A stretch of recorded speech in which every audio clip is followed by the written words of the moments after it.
Healthcare costs are increasing for reasons like inflation, supply chain disruption, labor shortages, increased demand for care, provider challenges, all play a role into why healthcare costs continue to go up here in America and also here on the West Coast. Our national averages today are for 2024 about 6%. And that is actually not as high as years prior, but out here on the West Coast, and specifically out here in California, we have a large health plan who we believe have reason to believe the healthcare cost increase are going to be closer to 14 to 17%.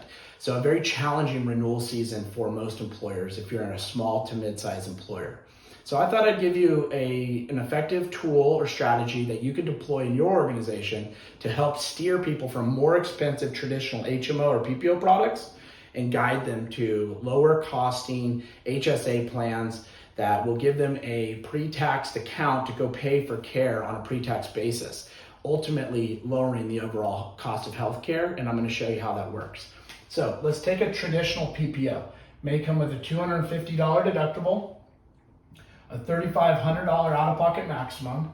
You know, a plan like this may have $20 co-pays, 80/20 co-insurance, and let's put 15, 35, 50 for prescription drugs or your RX.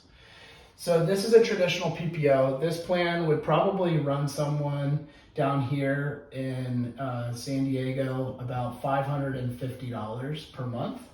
So if we tally that up times 12, we're looking at $6,600 per year in premium. Well, because I pay for my care on a post-tax basis here, I actually have to make an extra $1,000 of income in San Diego to then pay for care on a pre-tax basis. Well, that brings my overall cost of healthcare on the care side to $4,500. I'm paying $6,600 for the premium, bringing my overall out-of-pocket exposure, premium and care to $11,100. That HSA sits over here like a knight in shining armor if we were to experience a $30,000 medical expense. A plan like this may have a $6,000 deductible. There's nothing covered until you satisfy the deductible. However, that out-of-pocket maximum may be exactly the same as the deductible. Okay, so let's call that $6,000.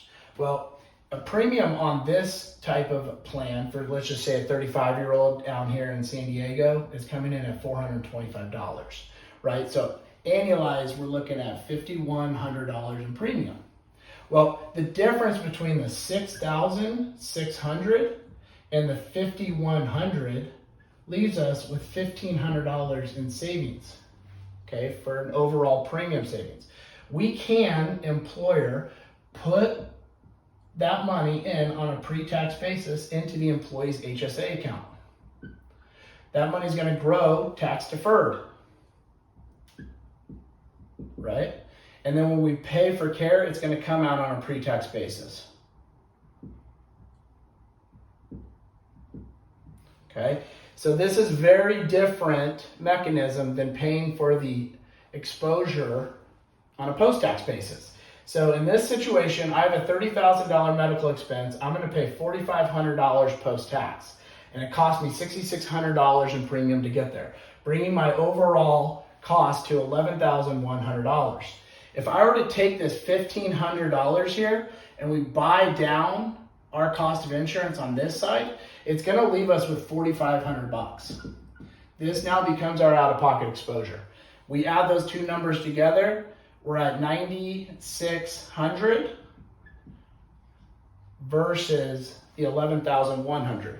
So if you had a $30,000 event and you had to go pay for that care, who would you rather be? Someone on the HSA or the PPO?